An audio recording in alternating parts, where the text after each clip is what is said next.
So you've probably heard people like Ben Shapiro saying that facts don't care about our feelings. And that is true to a certain extent. But I believe that there's a version of this argument which is partially flawed. And so what Ben is doing, which I assume, is that he's adhering to a position of scientific realism, which is this idea that through methods of inspection such as science, we're actually able to grasp at objective truths. So we're actually able to discern facts about how the world around us, the external world, actually is. Although for pragmatic reasons, I also follow this idea of scientific realism, I believe that what Santayama, a philosopher and writer, along with many other contemplative thinkers, used to say, which is that we have access to how things appear to be, but not how things actually are, seems to be true. And so in that respect, what we actually think as being true, the things that we deem as being factual and absolute, are more so constructs that we are generating. They're more so educated guesses. And so this means that when we say that something is a fact, a lot of times that says more about what we are than what that thing actually is. Another thing that this argument of facts don't care about your feelings misses, and this is something that is problematic because I hear some people saying that it's all about pure logic and reason, is that these same people forget that pure logic and reason has its own flaws. And this is demonstrated by the Manchausen Trillema, which is named after Baron Munchausen. And so what this dilemma essentially points at is that our ability to justify a certain proposition or a certain truth is maybe impossible. And so because you essentially run into three problems. The first one is circular reasoning.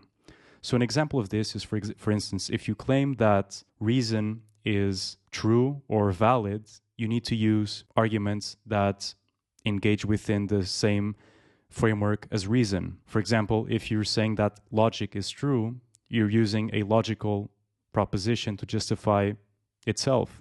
So there's this circular nature, which essentially is limiting.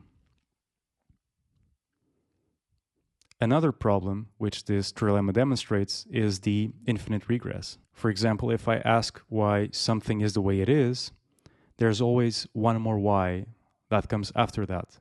And so, essentially, I'm building up this infinite sequence of justifications that require one more justification. And so, eventually, I'm never able to actually justify my original claim. The way some philosophers use to overcome this issue is by using foundationalism. So by admitting that there's a foundation to our knowledge, and once again, by claiming some things to be self-evident and therefore not requiring further justification. And so this brings us to our third problem, which is you're eventually going to need to employ axioms. So things you just deem as being true. But the thing is that most of the times what we deem as being an axiom, we don't necessarily do it because of its epistemic nature. We do it for matters of pragmatism, because it's the only way for us to play the game. If we don't hold some rules and statements as being true, we cannot formulate models. But so this is something, this shaky terrain, which is below our tools such as reason and logic, is something that a lot of these people who claim that they are pure reason and pure logic, and this is the way to know things, often don't mention. So there's this lack of methodological introspection. And then, of course, there's also this thing that a lot of people who claim that reason and logic is the only way to actually get a truth, they forget about a long-held tradition in philosophy, which goes by the name of Pyrrhonian Skepticism. And so the philosopher Pyrrho had this argument that when, for a given claim, for a given truth claim, essentially when you argue A, there's always some sort of counter-argument. Therefore, for any question, you can always find some sort of claim that goes against or favors that same argument. And so essentially what Pyrrho advised is for us to suspend our beliefs and judgments because we can never truly justify our own claims. And so essentially what I'm trying to get at with this information is that if we only rely on reason and logic and on these propositional statements, we will eventually get to a terrain in which we lack any sort of justifications. And this is where the part of feeling comes in, because essentially what feelings do is provide us a pragmatic way to overcome the circular nature of logic. And so when we are stuck in these propositions, it is often the way we feel about something that allows us to redirect our attention and also to allow us to engage in some sort of action or insight. And so in the field of neuroscience, we know this from the work of Antónion Damásio in terms of his illustration of somatic markers. And so somatic markers is just this idea that the brain uses signals from the body to make decisions, to sort of assert what is important or not. And without this communication, without the use of these visceral sensations, our decision-making becomes extremely inhibited. And we know this from the documented cases of his patients, where there were some lesions to some structures in the prefrontal cortex, which essentially detached the ability to integrate emotion and reasoning, and the consequences in terms of decision-making were extremely harmful. So for instance, when we look at things that we consider to be factual, a lot of them are actually tautologies, so they're just definitions.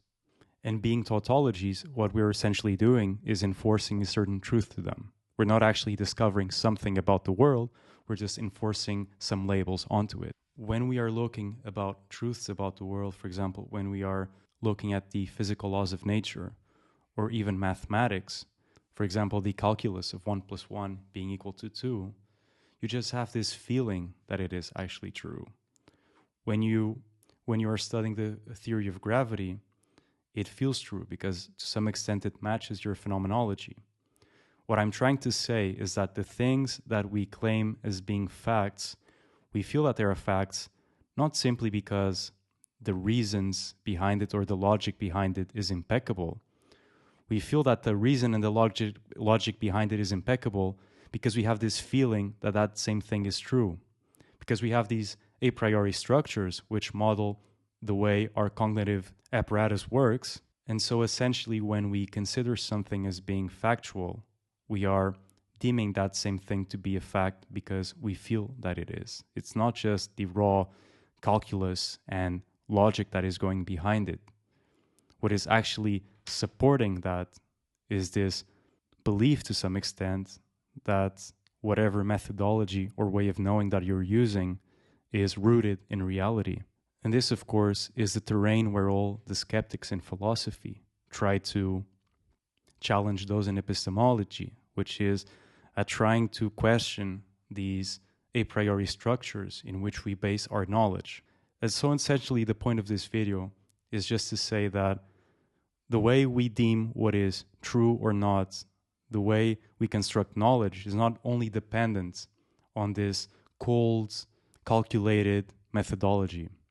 The way we feel about certain things, the way certain narratives and lines of logic create this sort of gut feeling in us saying that that thing is true, actually plays a big role.